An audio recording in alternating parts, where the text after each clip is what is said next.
Bapak Ibu, sore ini kita akan meneruskan pelajaran topik yang sama pagi tadi, yaitu imamat rajani dalam kerajaan Allah.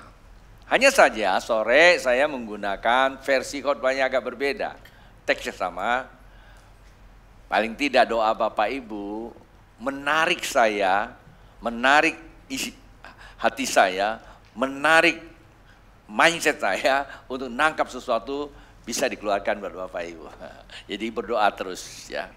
Jadi Bapak Ibu yang bertanggung jawab atas khotbah saya.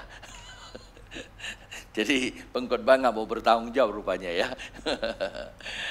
Baik Bapak Ibu semua dalam keadaan baik, sehat, liburan. Saya kira ini kan minggu ketiga ya. 1, 2, 3, 4, minggu keempat. Ya sebentar lagi kita akan masuk di bulan yang kedua. Waduh, kalau lihat suasana ini sudah suasana angpau. Berdasarkan lamaran yang saya terima, kata Tuhan saya tidak boleh bagi angpau. Tapi kalau terima angpau nggak apa-apa. Guyonan. Guyonan. Baik Bapak Ibu, jadi Alkitab yang menjadi rujukan kita sore ini adalah Ibrani pasal yang 12 ayat 26. Ibrani pasal 12 ayat 26 saya akan bacakan beberapa ayat dari kitab Ibrani. Saya tidak perlu jelaskan tentang kitab Ibrani dan perikop ini ditulis konteksnya apa, tapi saya menggunakan teks ini ada hubungan dengan kerajaan Allah. Alkitab berkata, waktu itu suaranya menggoncangkan bumi, tetapi sekarang ia memberikan janji. Satu kali lagi aku akan menggoncangkan bukan hanya bumi saja, melainkan langit juga. Ungkapan satu kali menunjukkan kepada perubahan pada apa yang dapat digoncangkan. Karena ia dijadikan supaya tinggal tetap apa yang tidak tergoncangkan.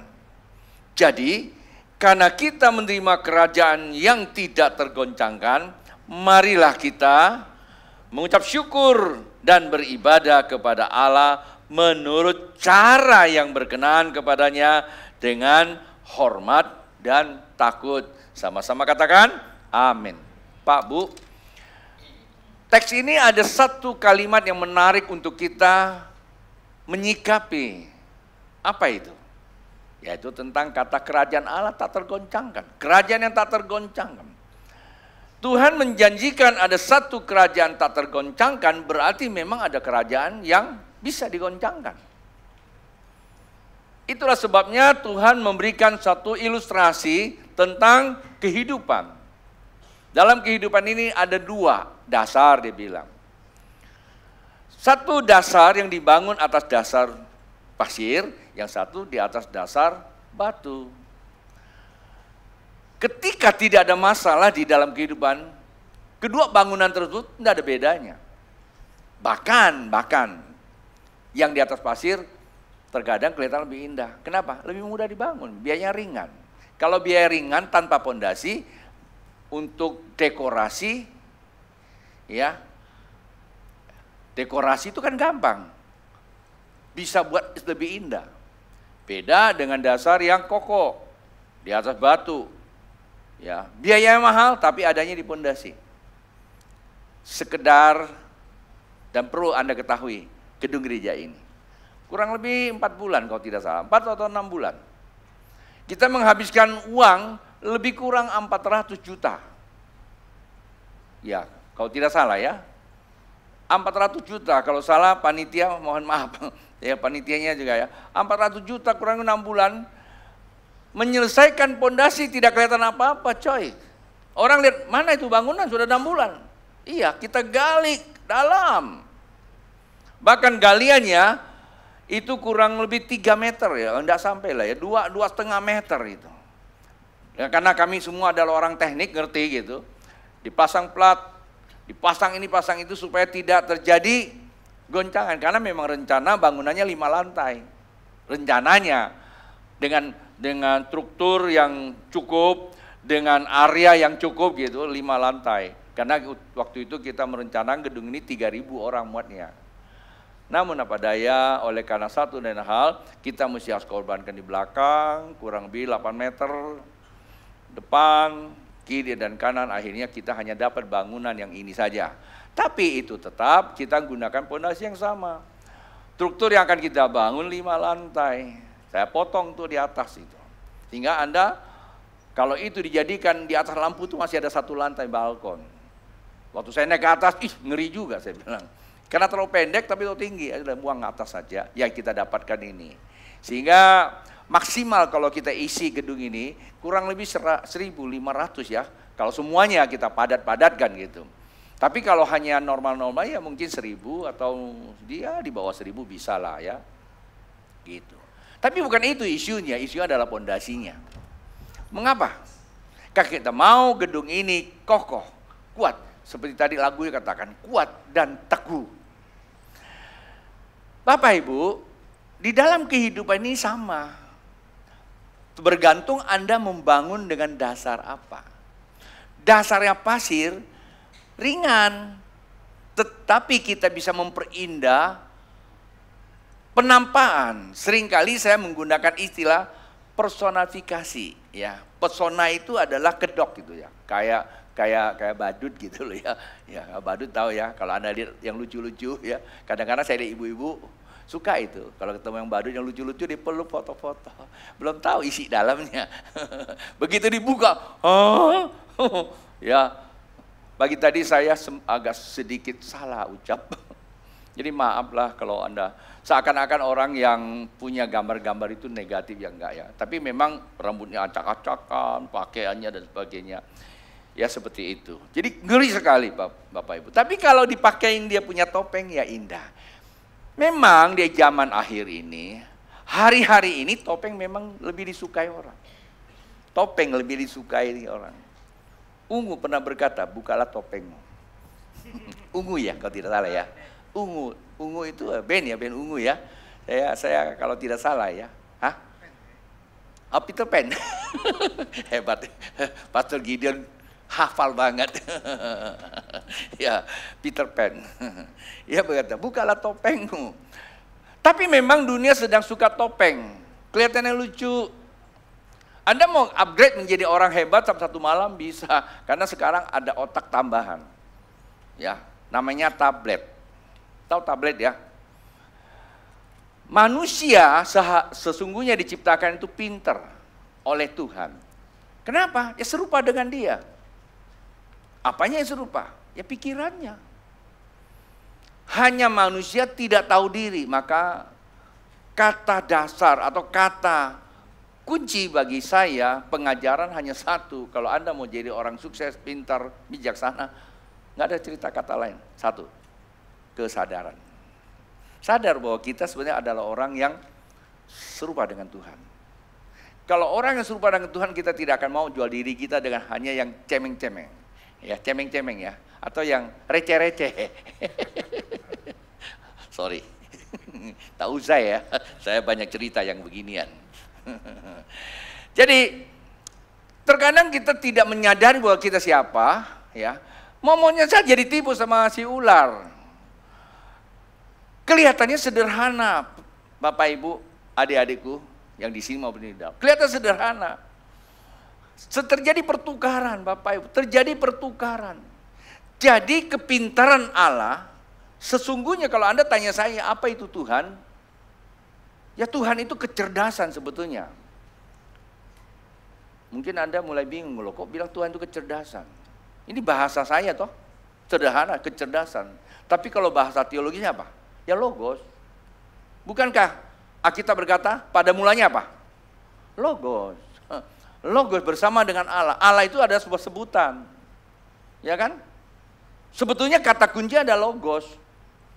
Logos itu apa? Kecerdasan, logika kan? Pikiran. Pikiran Allah tidak sama pikiran kita. Pikiran kita hanya berangkat dari sana, sini, di atas saja. Istilah guru saya dulu waktu kami masih belajar, dia bilang, Ton, kalau kamu bicara jangan hanya antara pintu, tembok ke tembok, sudut ke sudut. Coba dong sekali-kali kamu bicara keluar dari tembok. Nah ini masalah. Bagi orang teknik kalau bicara keluar dari tembok itu nggak bisa. Karena nggak ada dasar ukurannya. Ya, karena itu berasa apa? Ramalan. Istilahnya itu mistikologi. Gunakan mistik gitu ya.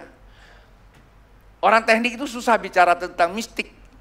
Bicaranya logi. Logi itu lebar, tinggi, panjang. Dikalikan sama dengan itu aja. Ya. Nah, sebenarnya Tuhan tidak seperti itu. Logikanya Tuhan itu berbicara dulu, sekarang, akan datang. Sama bagi dia. Kenapa? Cara dia melihat dari atas ke bawah. Kalau kita dari bawah ke atas, nggak nyampe gitu Pak Bu. Kalau Tuhan dari atas, hitungannya tidak dibatasi oleh tembok kiri dan kanan.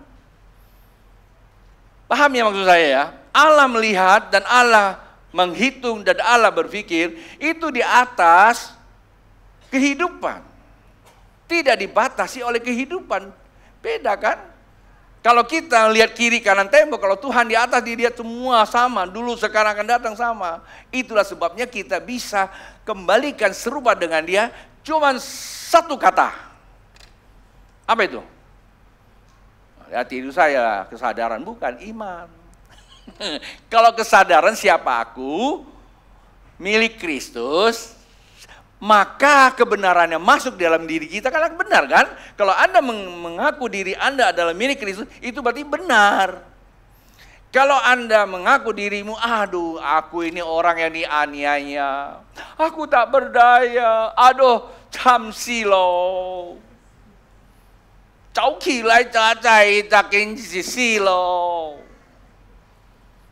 做咩嘅都是慘咯。Apalagi kini tuleng ni tanong cong muihiam itu dia. Manakala kalau kita mempersepsikan itu terjadi kata Alkitab, jangan sedih nanti saya terjemahkan. Saya terjemahkan. Kata Alkitab, apa yang kau prediksikan dirimu tentang diri itu yang terjadi.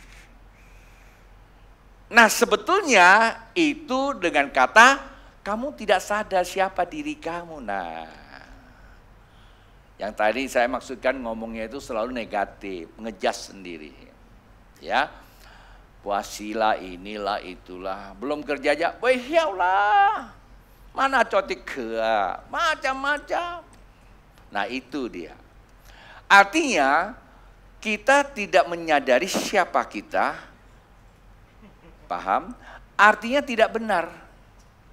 Kata tidak benar artinya kata tidak benar lawan kata dari benar kan?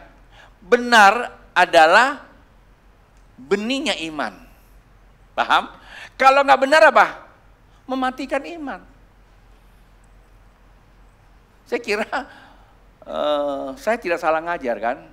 Saya juga berharap Bapak Ibu bisa mengerti pengajaran saya. Nah itulah sebabnya, mari bagaimana kita mempondasikan diri kita sampai kepada dasar yang benar. Jadi tunjukkan siapa diri kita secara otentik, bukan imitatif. Artinya bukan polesan. Ya, sekarang banyak yang poles-polesan. Aduh, saya ngeri, saya salah ngomong. Udahlah ya, cukup sampai sini aja. Kalau saya bilang polesan-polesan, Anda tahu lah ya. Ya. Wajahnya tidak ganteng, dibikin ganteng. Ya kira-kira gitu. Udah ganteng, dibikin nggak ganteng. Wajahnya nggak cantik, dibikin cantik. Udah cantik, dibikin nggak cantik. Nggak lucu, dibikin lucu. Lucu dibikin nggak lucu, kan begitu kan? Supaya kelihatannya keren. Nah itu orang yang tidak sadar diri. Kalau nggak sadar diri artinya tidak tahu diri. Mau ketemu orang yang tidak tahu diri? Tapi kita bicara demikian, coba kita cek diri kita. Itulah sebabnya Tuhan menawarkan ada satu kerajaan tak tergoncangkan. Berarti ada yang tidak tergoncangkan maksud saya. Pertanyaannya Bapak Ibu, kita ada di kerajaan yang mana? Tentu saya tidak etis mengejas Bapak Ibu. Kendati pun tugas pengkhotbah adalah judgment, penghakiman. Ya, Bapak Ibu kalau mengerti hukum, saya bukan ahli hukum, tapi saya pinjam kata hukum. Kata judgment, kata penghakiman itu nggak negatif. Maka ada istilah gembala sidang, sedang bersidang, sedang menghakimi, kata pakai apa? Pakai firman Tuhan.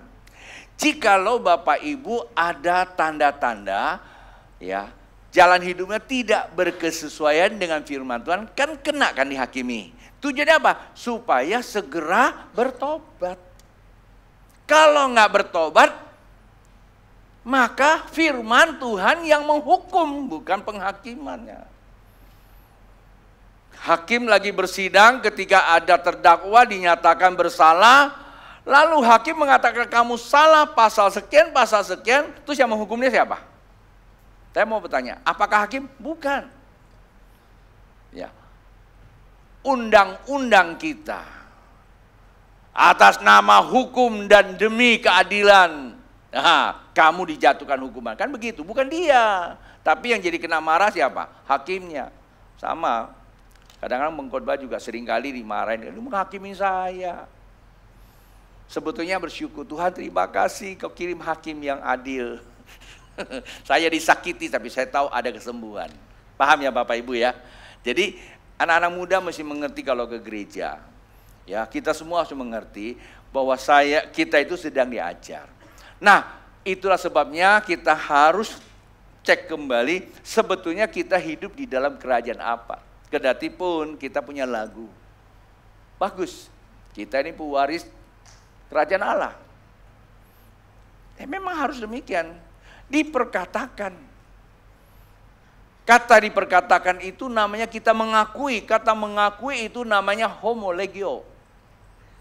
Homolegio itu artinya kalau dalam Alkitab ya, Anda kata manakala Anda dengan mulut mengakui Yesus Kristus itu adalah Mesias anak Allah yang hidup, percaya dalam hati kau diselamatkan. Nah, kata mengakui itu artinya bahasa aslinya namanya homolegio. Homo itu tahulah ya, satu kan, ada homoseks, homogen dan sebagainya. Perkataanmu menyatu, integritas. Iya kata iya, tidak kata tidak, nggak ada kata lain. Itu namanya homolegio. Tapi kalau kita menggunakan kata ini bawa ke perjanjian lama, ada satu tulisan yang ditulis oleh seorang bernama Salomo. Itu di kitab Amsal pasal 3 ayat 5 dan 6. Ayat 3 dikatakan, percayalah kepada Allah dengan segenap hatimu, jangan mengandalkan apa? Pengertianmu. Tuhan nggak bisa diandalkan logika kita. Terimalah Tuhan sesuai dengan kebenaran. Itu kan kata pertamanya. Lalu ayat kedua, akuilah dia dalam segala lakumu. Nah, tapi beda nih. Kalau di Roma 10 ayat 10 mengaku kata homolegio, tapi di sini menggunakan kata ginesko. Ginesko itu artinya mengenal. Ya, mendalami. Ginesko itu smart, ya, pintar katanya, atau kata mengenal dasarnya. Tetapi dalam bahasa aslinya, dalam bahasa Ibrani, ini agak sedikit kita menggunakan bahasa Ibrani. Saya bukan pakar bahasa Ibrani, saya pinjam dari otak di luar saya. Tahu ya otak luar saya? Tablet. Tinggal kamu klik aja Google. Bahasa lain yang dikatakan bahasa asli, kalau tadi kata ginesko itu adalah Septuaginta. Sudah diterjemahkan dalam bahasa Yunani. Tapi bahasa asli itu adalah bahasa Ibrani, itu dikatakan yada. Yada, tahu yada ya? Yada itu, apa sih yada? Yada banyak dipergunakan dalam Alkitab, kata penyembahan yada. Tapi ada satu ayat, kata yada diterjemahkan dalam bahasa Indonesia, ini menarik. Yaitu di Kejadian pasal yang 4 ayat 6. Waktu itu Adam bersetubuh dengan Hawa, lahirlah anak dengan gambar Adam. Nah, kata bersetubuh dengan kata yada. Jadi kalau ginesko kurang berkesesuaian dengan kata mengakui dalam Roma pasal 10. Tetapi kata yada lebih berkesesuaian, bersetubuh. Homo itu bicara fisik. Perkataan kamu menyatu dengan sikap perilakumu. Maksudnya begitu Pak Bu. Wah susah banget ya terjemahannya ya. Kira-kira gitu. Paham Bapak Ibu? Nah itu kata mengakui.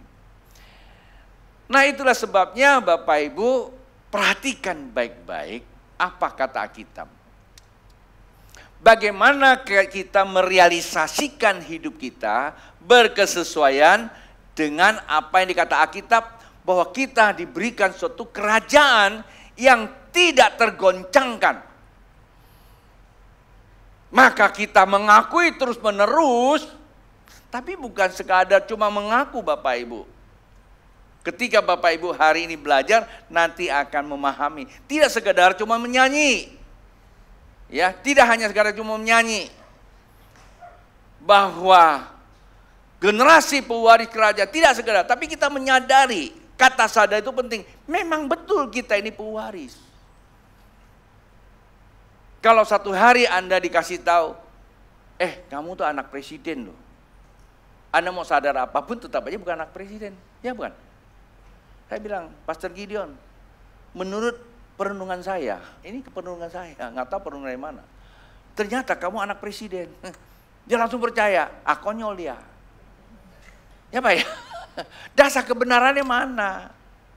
Tapi didasari kajian saya. Itu beda, perenungan kajian agak beda loh ya. Perenungan itu agak mistikalogi namanya, mistik-mistikan gitu loh. Kalau kajian itu lebih ilmiah, logika bekerja. Saya mengkaji Gideon, ditemukan nama ini, tarik sini, DNA sini. Saya tanya nenek moyangnya presiden, ketemu bapaknya sama, manusia. Kira-kira gitu. Ya, nggak melecehkan presiden ya. Tapi kan saya nggak bilang presiden yang mana kan. Lalu dia boleh percaya karena itu kajian. Gitu loh maksud saya. Nah sekarang kita kembali lagi pada Alkitab. Sebetulnya kita ini berani mengatakan bahwa kita adalah pewaris kerajaan. Pewaris kerajaan apa? Kerajaan tak tergoncangkan. Tapi dari kata tidak tergoncangkan hari ini ada satu yang perlu Bapak Ibu taruh di atas. Apa itu? Yaitu ibadah. Kerajaan tidak lepas kata ibadah. Saya punya satu buku, saya ada tulis beberapa buku, itu beberapa tahun yang lalu. Satu buku yang saya tulis itu namanya Rahasia Kerajaan Allah. Nah di situ saya uraikan lengkap apa itu Kerajaan Allah. Saya senang murid-murid saya ketika saya tanya, tahukah Anda apa itu Kerajaan Allah? Dan mereka bisa sebut. Elemen-elemen apa ada di dalam kerajaan, mereka bisa sebut. Ya sebagian mereka sekarang sudah S1 sebetulnya. Artinya mereka memahami. Kerajaan Allah cuma hanya 3 sebetulnya. Ini merupakan gambaran apa yang ada di Alkitab. Terdiri dari ibadah, keluarga, dan pemberdayaan. Pagi tadi saya banyak bicara tentang soal ini. Maka waktu saya terlalu panjang. Malam ini tidak.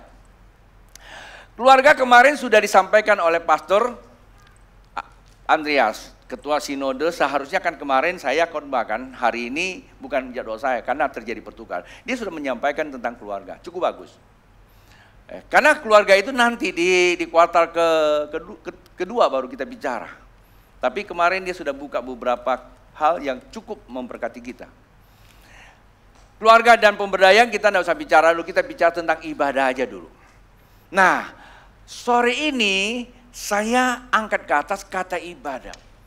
Saya menggunakan versi khotbah saya. Pertama, mengapa ibadah? Yang kedua, bagaimana ibadah? Oke, kita mulai mengapa.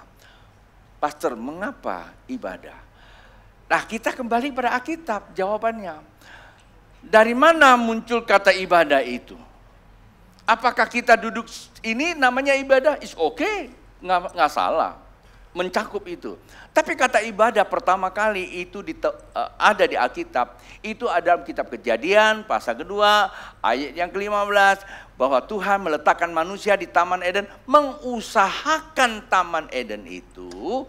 Disitulah bahasa aslinya namanya avoda.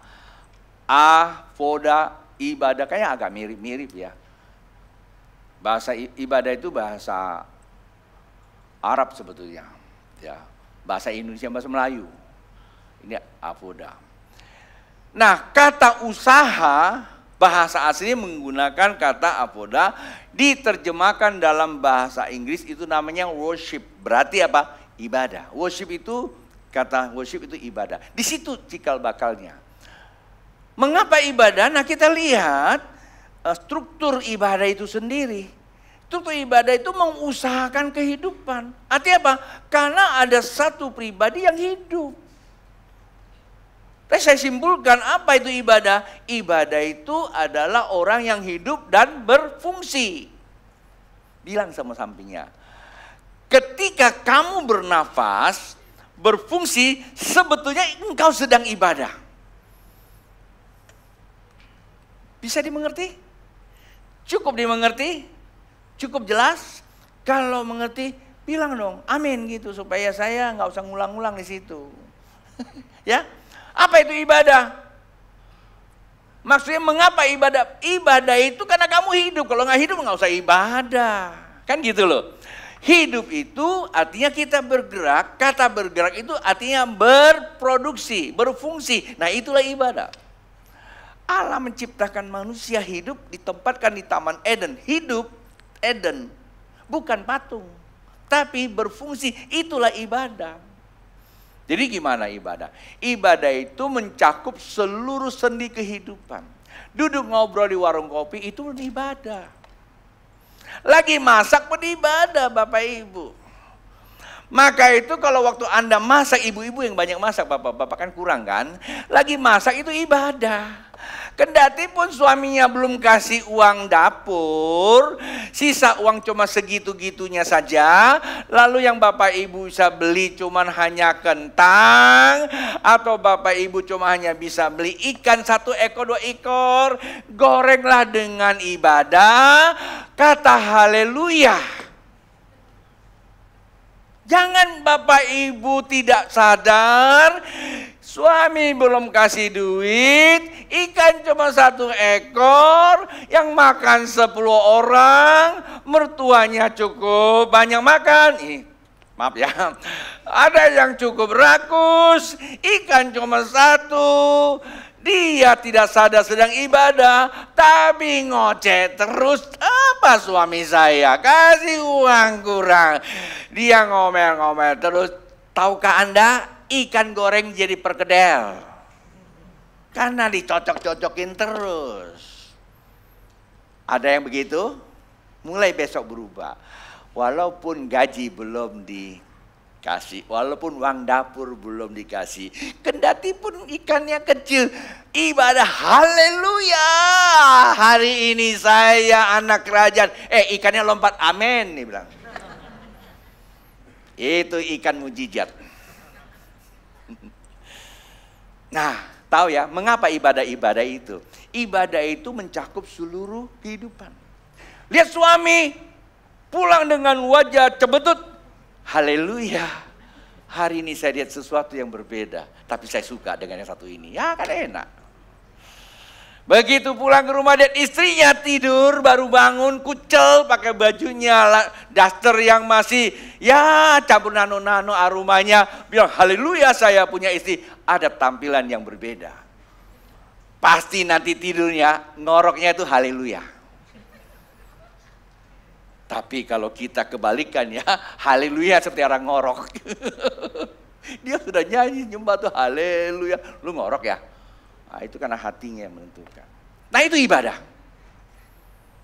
Apalagi Anda duduk di bangku dengan saya khotbah, hatimu haus dengan Allah, itu ibadah. Jangan di hatimu, apa itu pendeta ngomong? Pendeta ini udah malam, lapar tahu nggak? Cepat lah. Masalah itu. Anda membuat saya khotbah putar-putar lagi nanti. Ya, Anda masuk padang gurun. Ini pengkhotbah yang tidak mau mengaku kesalahan, melibatkan jemaat berkesalahan. Ya, lepaskan, ini tak nyambung sudah, gak usah dipikirkan. Kita kembali lagi.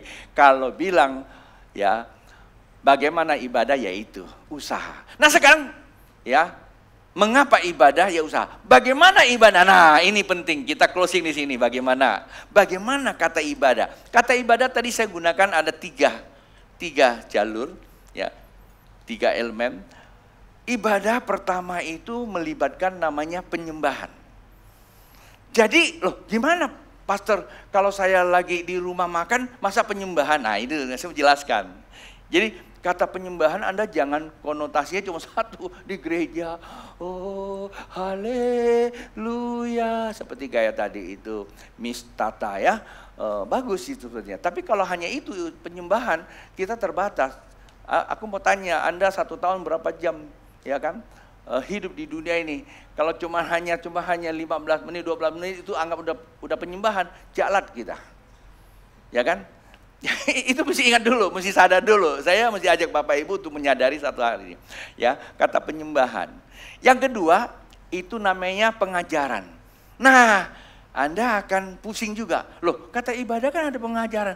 Jadi saya mau pengajaran di mana? Lagi bawa mobil, pengajaran apa? Nah, ini dia masalah. Kan pengajaran cuma hanya di gereja.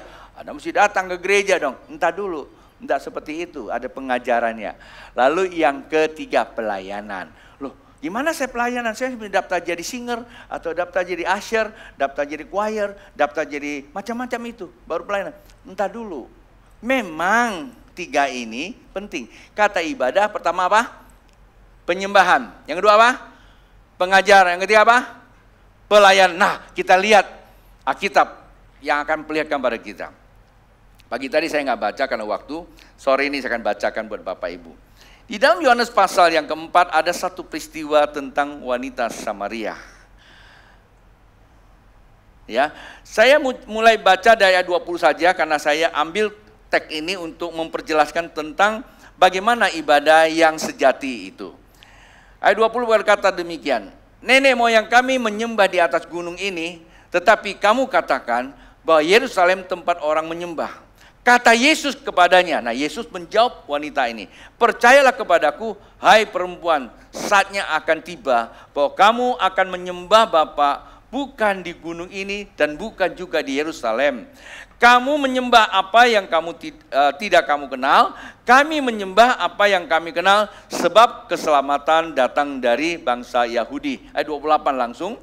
Maka perempuan itu meninggalkan tempatnya di situ, ya tempayannya di situ ya, bukan tempatnya, tempayan di situ dan di situ. Lalu pergi ke kota dan berkata kepada orang-orang yang di situ, mari lihat. Di sana ada seorang yang mengatakan kepadaku segala sesuatu yang telah ku perbuat. Ini bicara tentang Yesus. Lalu ayat ke-30, mungkinkah dia Kristus? Dia cuma mungkinkah, dia juga belum tahu banget tuh sebenarnya. Mungkinkah? Kata mungkin itu teori kemungkinan. Ya, mungkinkah itu Kristus? Lalu apa yang terjadi? Maka mereka pun pergi keluar kota lalu datang kepada Yesus. Dari pembicaraan narasi dari apa yang saya bacakan buat Anda, saya konstruksikan 3. Yang pertama, wanita Samaria itu sebetulnya adalah wanita yang sangat, tanda kutip ya, malang. Kenapa malang? Dia ada di Samaria, bawa tembayan, mau ambil air keluar kota. Kenapa saya bilang malang? Karena rupanya di Samaria sedang kekeringan. Nggak mungkin toh orang yang banyak air di tempat tinggalnya keluar, kan nggak mungkin. Dan ini jelas bahwa waktu dia membuat tempayan itu berat. Keluar kota untuk cari air. Artinya di dalam kehidupannya ada kekeringan. Secara logika manusiawi, kalau di tempatnya kering pasti keluar. Seperti Naomi, ya, Elimelek suaminya. Karena di Bethlehem kelaparan, mereka keluar pergi ke mana itu? Ke Amon, ke Emaut ya, ke Amon ya, ke Moab, ke Moab. Tapi di situ terjadilah bencana, bukan bencana kelaparan. Elimeleknya mati, Elimeleknya ya, anaknya mati dua-duanya, tinggal Naomi, tapi pulang bawa satu namanya Ruth. Artinya terkadang kita tidak menyadari siapa kita begitu mengalami sebuah kesulitan, kita anggap kesulitan itu bencana. Ketika kita anggap kesulitan itu bencana, cenderung orang mencari jalan keluar dari bencana itu. Kalau jalan keluarnya itu datang Tuhan, puji Tuhan. Tapi ini jalannya bukan datang Tuhan, mencari dengan cara sendiri. Contohnya wanita Samaria tadi itu. Dia kekeringan secara manusiawi, kalau di sini kering, ya di sana ada sumur Yakub. Dan Tuhan bilang kalau kamu menimba air di sini, minum, kamu akan haus lagi. Lalu dia tanya nih, ini narasinya. Dia tanya gimana dong? Kalau kamu minum air yang aku berikan, kamu tidak akan haus selamanya. Dan ini bicara tentang apa? Perjumpaan. Itu yang pertama. Dan kedua apa? Pencerahan. Tiba-tiba dia sadar bahwa ada hal yang sangat penting, itu adalah penyembahan. Dan yang ketiga, dia balik. Dia balik bukan membawa air, tapi dia balik membawa kabar kehidupan. Kalau cuma sekadar air dia bawa pulang, belum tentu semua kota itu keluar ambil air. Mungkin ada sebagian yang malah tadi nggak keluar cari-cari kok. Tapi ketika dia balik membawa kabar baik, bahwa saya ketemu dengan namanya Kristus. Pada saat begitu dengan Kristus ada kuasa yang bekerja di tengah kota ini, maka seluruh kota itu keluar ketemu Yesus. Kalau Bapak Ibu baca ayat lanjutannya, mereka percaya Yesus bukan karena perkataan wanita. Karena wanita itu cuma hanya mungkinkah. Tapi mereka satu kota datang kepada Yesus itu karena berjumpa dengan Yesus. Nah, saya simpulkan Bapak Ibu tentang kata ibadah, menyembah, pengajaran, dan pelayanan. Kata menyembah tidak melulu hanya sujud dan menyembah. Kata ibadah itu ada keterhubungan dengan Sang Ilahi. Wanita Samaria ini bisa balik outputnya, bisa membawa sebuah perubahan dengan kesaksian hidup, disebabkan karena dia berjumpa dengan Sang Ilahi, yaitu Yesus Kristus. Bilang sama samping kiri, yang namanya penyembahan adalah bertemu dengan Sang Ilahi. Pertanyaan saya Bapak Ibu, di mana Sang Ilahi itu? Kevin langsung lihat saya. Ya saya tanya Anda, di mana? Tentu agama secara ritual, Allah itu jauh, itu ritual. Maka kadang-kadang kita buat sesajen. Kristen nggak sesajen, tapi kadang-kadang tanpa sadari present worship dianggap sesajen loh. Angkat sedikit dong, nggak ngalir ini. Tuhan nggak datang. Ini WL-nya kurang doa. Kalau Yesus digantung sama WL yang itu, anco kita. Kita ini terlalu ritual. Memang perlu ritual. Ritual bisa dilihat. Ritual itu tatanan kehidupan. Tapi yang terpenting itu ada spiritual. Seringkali saya menggunakan, Pak, Bu, mari kita uji indeks spiritualitas kita. Apa itu? Kata spiritual itu benda, sesuatu yang mengkamirkan kita. Spiritual itu bukan mencari Tuhan. Spiritual itu mengalami roh Tuhan. Terus pertanyaan, roh Tuhan nggak kelihatan. Betul nggak? Sekali waktu Tuhan ketemu, Nikodemus ketemu dengan Tuhan. Lalu Tuhan bicara sana sini, lalu sampailah pada satu kalimat menarik, bahwa kerajaan Allah ya seumpama angin.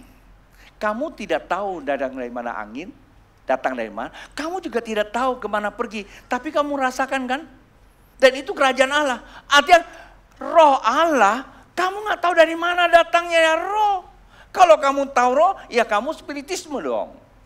Nggak tahu. Tapi kamu bisa merasakan pekerjaan roh. Nah itulah spiritual.